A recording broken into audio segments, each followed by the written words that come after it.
You can't sell it if you ain't got it. And I need to get it, or I need to make it. Yeah, exactly.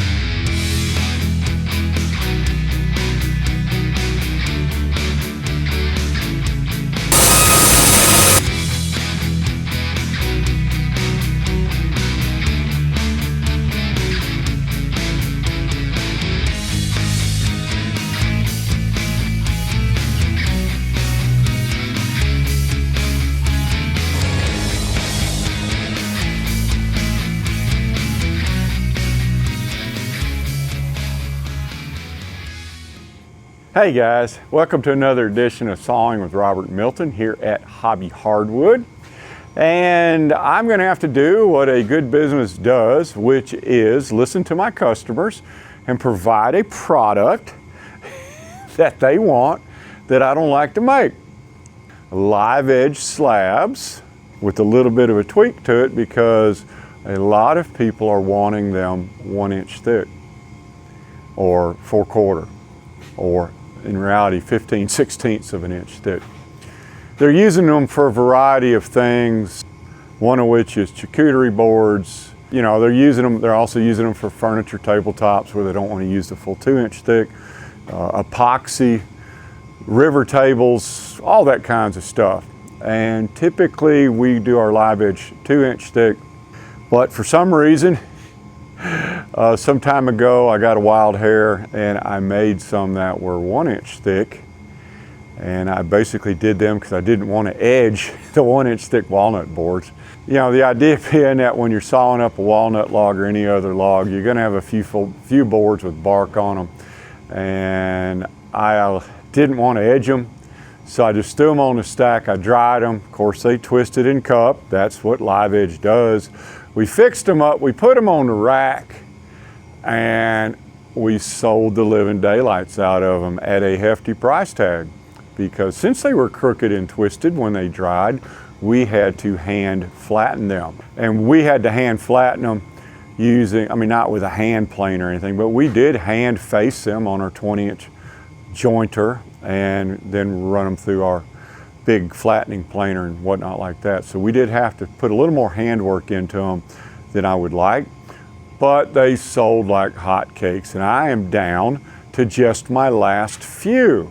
So it's time to make some more. This is all I have left. These guys, they turn out beautiful. Nice and clean, very flat. And I've got 1, 2, 3, 4, 5 left in inventory. Unless somewhere else I did another pack of walnut and didn't want to edge the boards. And if that's the case, I'll have another dozen or so, but I'm gonna have to dig through my air drying stacks and find them. So in anticipation of this moment, I called up one of my loggers. I had him deliver some smaller walnut logs, because typically when people are wanting 1 inch live edge, they're wanting about that wide. The good news is the logs didn't cost me nearly as much as the logs that I'm used to getting. And I mean, I'm gonna have to put more work into them, so the price isn't gonna drop on the product. So I got my logs in. The goal is to saw up a couple thousand board foot of these little monsters. I'm not gonna bore you with the details of me sawing a couple pallets of lumber. I like sawing using correct techniques. The techniques for sawing live edge are not what you would consider proper grade sawing techniques. So it kind of hurts me mentally to do it. Since I know I'm gonna have to hand work a lot of these live edge slabs later on because of the high extractive content of walnut and the changes in differential drying volume between the sapwood and heartwood, I know they're gonna curve and twist a little bit. So I'm gonna make some, I really need to try to identify stress if at all possible.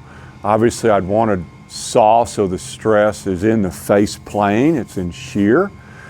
That will keep the boards flat. It will cause them to curve, but I don't care because it's live edge and nobody's going to see it. On the opposite side, there will be some logs that have a lot of stress in the bow or in the face direction.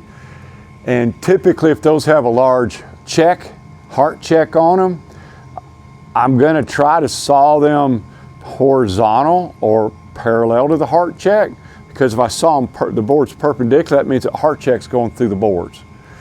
And most people don't like a big crack in their 4/4 live edge slab. In 8/4, it doesn't bother people so much because they're gonna epoxy fill it. 4/4, typically they just want clean. So I guess the point is I'm gonna have to make some compromises while I'm sawing.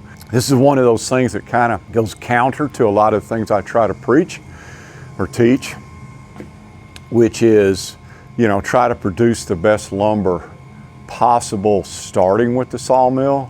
But the reality is I'm still going to try to produce the best lumber possible off the sawmill with my hands tied, because it is live edge sawing and there's things that I won't be able to do to counteract the stress and increase the flatness of the boards. But the good news is I can try to I'll be able to take about 30 to 40% of that out with my drying techniques.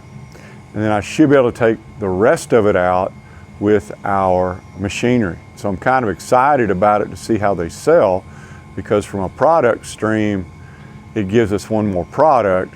From a labor stream, it's a product that costs me a little more labor. On the other hand, you can't sell it if you ain't got it, and I need to get it, or I need to make it.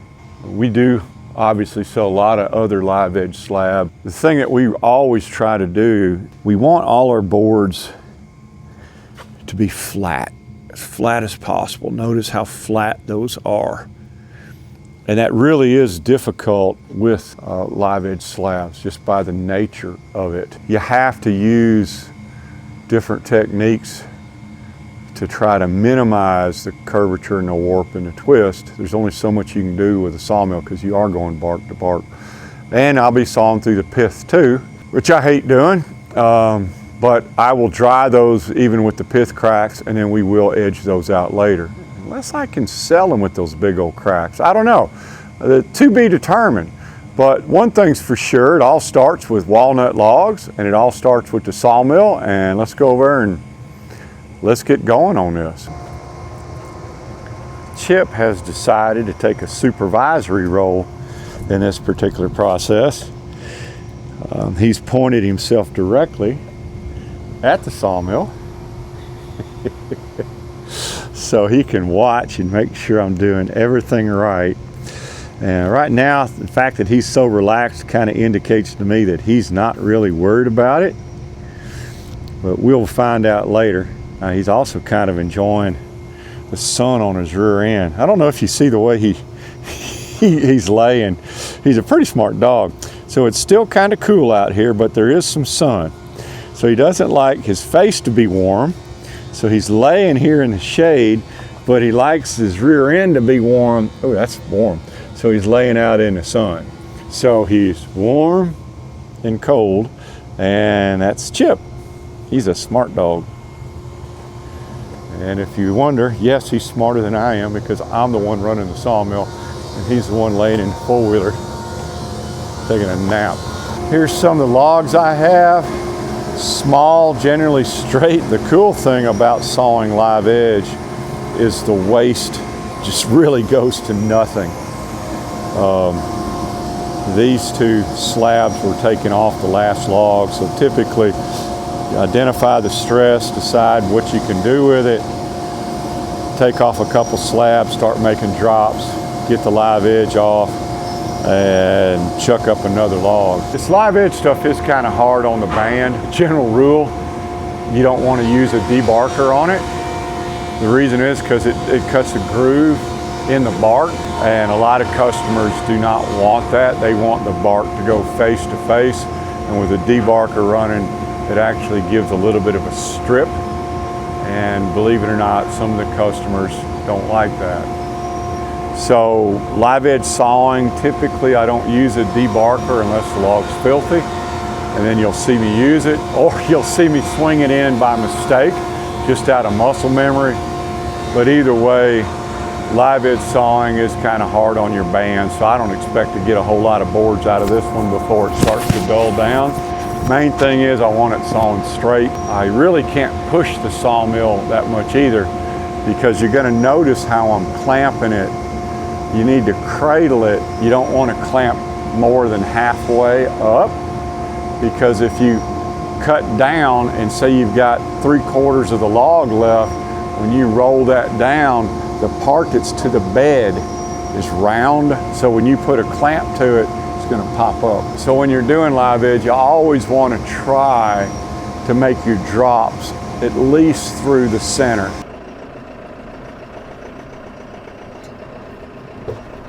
Well, this is pretty ugly. You can see there's some defects in shape right here. Obviously there's a big hole right there. This has got wind shape, so I really can't take anything from there and there. So I've got it oriented so I can take boards from here, end up to that, give or take, flip it over, take boards there. We'll just see how it goes. Looks like I got problems there too. So this log's gonna be a bust. I was kind of talking about high yield just a minute ago, and this is a low yield, but I didn't pay a lot for the log.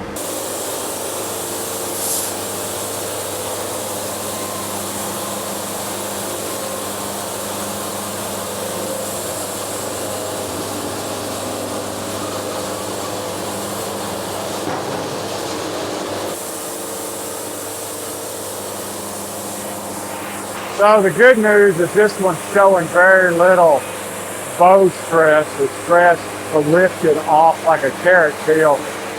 So I'm just going to keep going the way I am.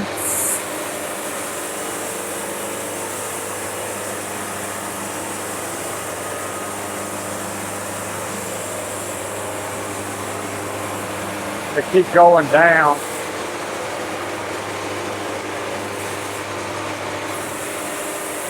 Kind of interested to see what happens when I get into that defective part. So I might as well just keep going. At least one more board.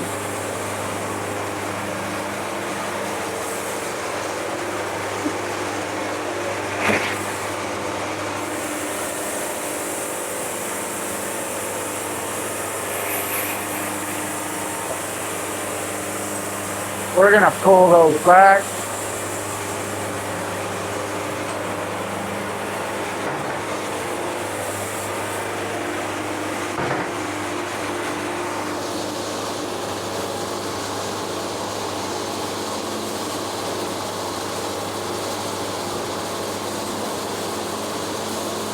Hydraulic pole, not moving real fast. Got slack to them.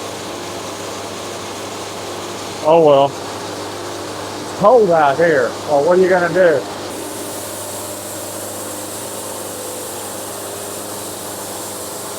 Maybe a little thin.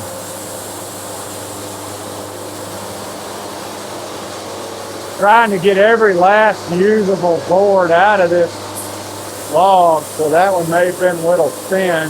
Not going fast either. I'm afraid of it popping out of the clamp.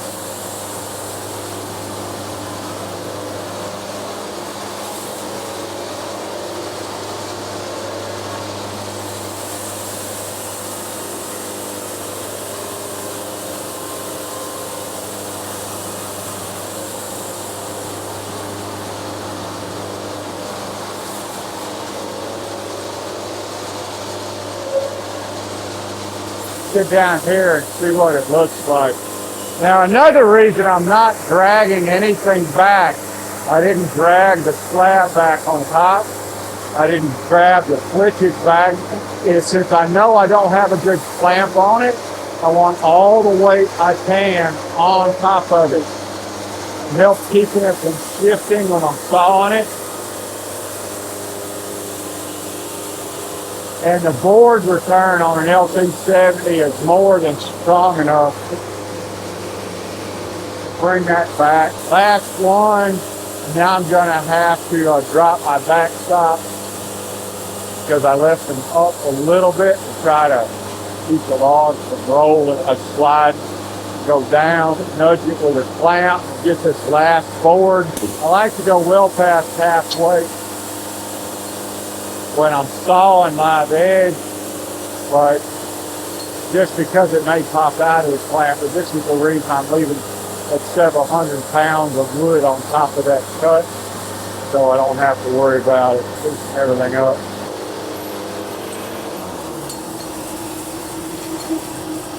The nice thing is I was showing almost no stress in this log, which is cool. And you notice I didn't use the debarker one. Here's what they look like. You can see I'm going a little too slow. I'm not trusting this slick bark. These walnut logs got rained on, so not only does it have bark on them, it's greasy, wet bark. So typically when you see this much sawdust on a board, it's still pretty coarse, it's cornmeal-like. Typically that means, though, that you're going a little bit too slow. I'd rather go a little slow than have it pop out. With a one-man operation, because chip is just not help at all. Fresh sawn, pretty walnut. That defect didn't go too far. I may even just sell the board with that defect right there. It's not too bad. Board, this particular log has a lot of contrast in it too. So it's a pretty log. So here I go, sawing through this one, same old, 1, 2, 3, 4 boards. Key is, though, that even though you're through sawing, you still want to try to center the pith in one board. I mean, you're just trying to. So this board, I'll get something out of it. The main thing is we want to get that. And I believe I'm about as low as I can go. So I'm going to flip this over and get the other side. I mean, these go pretty quick. This one has worked its way down to where I can't grip it. Raise the toe board just a little bit. Take the band, if you can see it. Gently push it forward on the toe board. I don't bend the band. Pull it back. Drop the toe board. Reclamp it. And we're off to the races. Hydraulic mills are wonderful. Always hit it slow to begin with. Make sure it's not going to jump.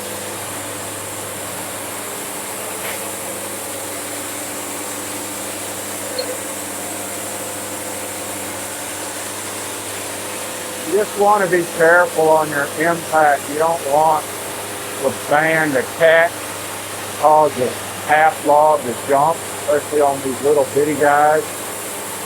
Got to get one more. Yep. So I got to lower my clamp. So nice and slow.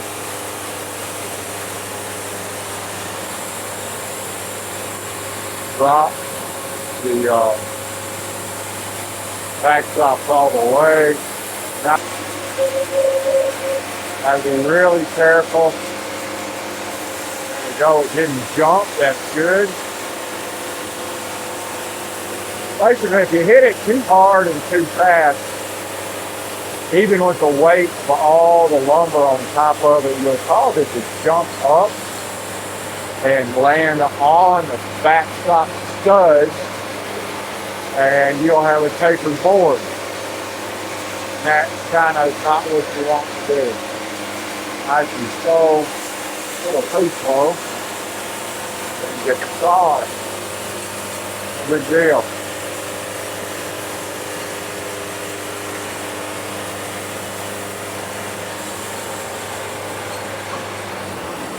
Drag it on back.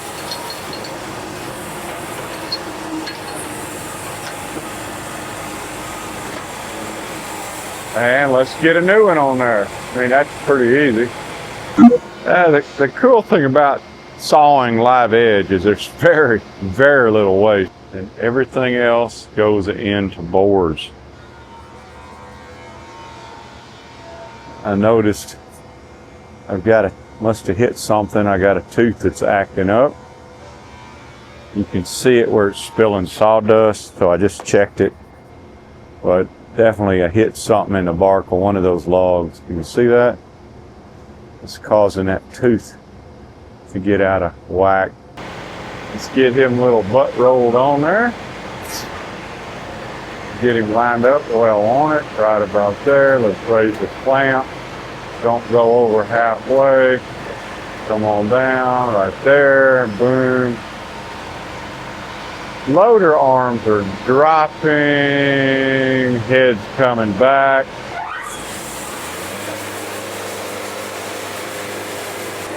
Right about there, good. Set my auto down to a knot. I can hear that bad tooth now. Like I say, this will be the last log before it change bands. I don't know if you can pick it up on the video. It's making kind of a scratching sound. Seems to be cutting pretty good though.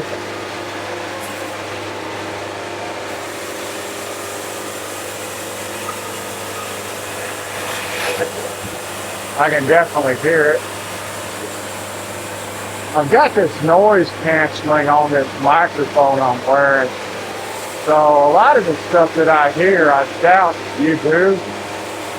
But I got to at least call it out just in case y'all can hear it. And even if you can't, maybe it will help you guys understand what I'm hearing. So I'm about down to the pit. Here's another board.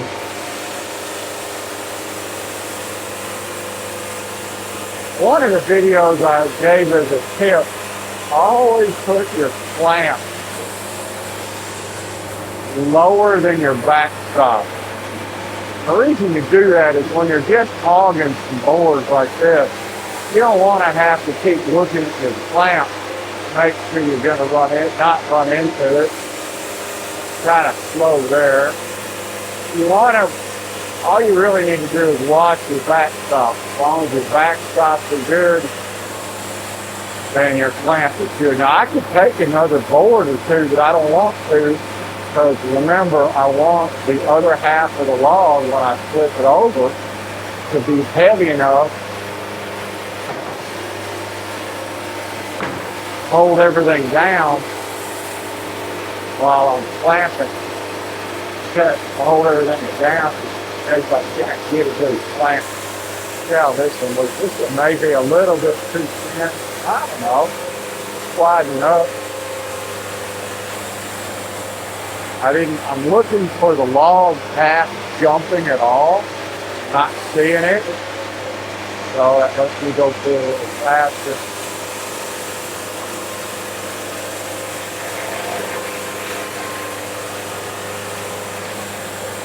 Even with that funny tone, all with the bad tooth, the band is singing at the speed.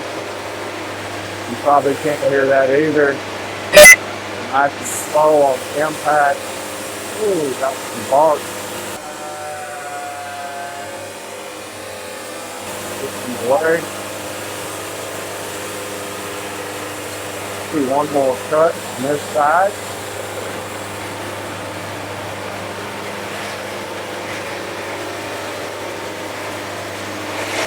Nice and slow, it's just a jump, not bad. Remember, with using live edge with a light forward like this, you know, there's always the potential for jumping little nubs. The bark has a tendency to break and crack and all kinds of crap. And I really don't want to screw it up on this last cut.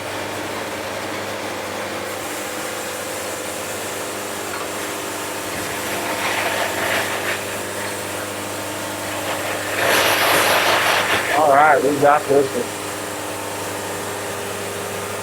No big deal.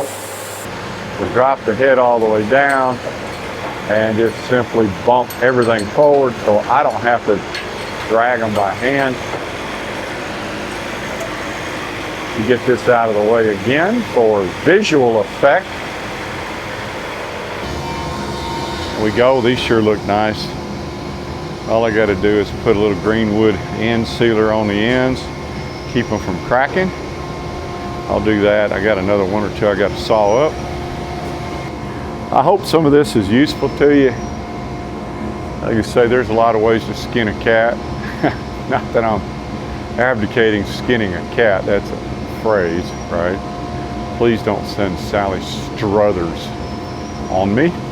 And I hope this explains how I do some of this, and maybe more importantly, why I do some of this. Because, as I said earlier, if the customer wants it, you need to provide it.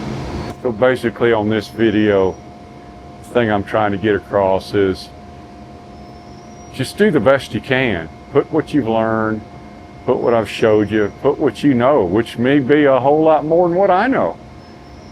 Just use it and do the best you can, and that's all you can do. But don't not do the best you can. Anyway, enough of that. We will see y'all next week. Y'all have a good one. Thanks for visiting our sawmill. Click on the links above to see more of our videos.